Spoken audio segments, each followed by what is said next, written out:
هێزەکانی حەشدی شعبی و بەرپرسانی ئەو شار و شارۆچکانەی عێراق کە پێشتر بەهۆی شەڕی داعشەوە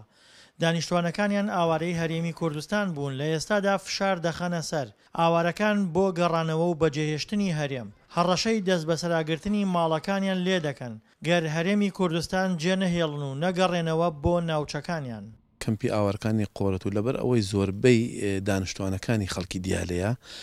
ئێستا لە ژووری ئەمەلیات ناوەکانیان دەرەچێت لە ماوەی 3 ڕۆژانە ڕۆنەوە شوێنەکانیان ئەدرێتە جێش یا ئەدرێتە ماڵێکی عارەبی تر کە لێ ڕۆنیشتە جێ خەڵکێکی زۆر ئێستا ڕووی لە ڕۆیشتنەوەکردنەوە بەردەوام ڕۆژانە خەڵکە ڕاتەوە ڕۆژانە 3 ماڵ 4 ماڵ ئەگەڕێتەوە. بالنسبة للنازحين دەربارەی ئاوارەکانی دیالە و شارەبان لە حکومەتەوە لیستی ناوەکانیان دێت دەبێت لە ماوەی 3 ڕۆژدا بگەڕێنەوە ئەگەر لەو ماوەیەدا نەگەڕێنەوە دۆسیەکانیان دادەخرێن.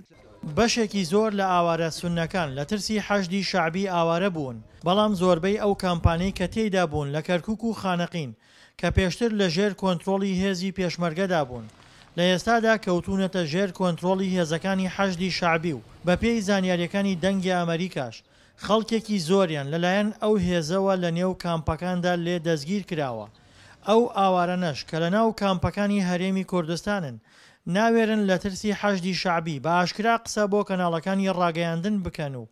باسی هەڕەشەکانی سەریان بکەن.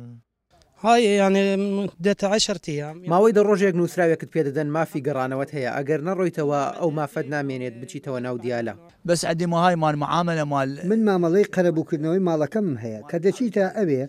بێسەروبەری و بێیاساییە کەس بە کەسە هەر کەسە و بە ئارەزووی خۆی بڕیارێدا یاسا نییە. کامپی ئاوارەکانی سلێمان بەک کە پێشتر لە نزیک قەزای خوورماتووی پارێزگای سەلاحەدین بوو ئەو ڕۆژەی قەزای خوورماتوو لەلایەن حەشدی شعبیەوە کۆنتڕۆڵ کرا سەرجەم دانیشتوانی نێو کامپەکە هاوشێوەی ئاوارە کوردەکان بۆ هەرێمی کوردستان هەڵاتن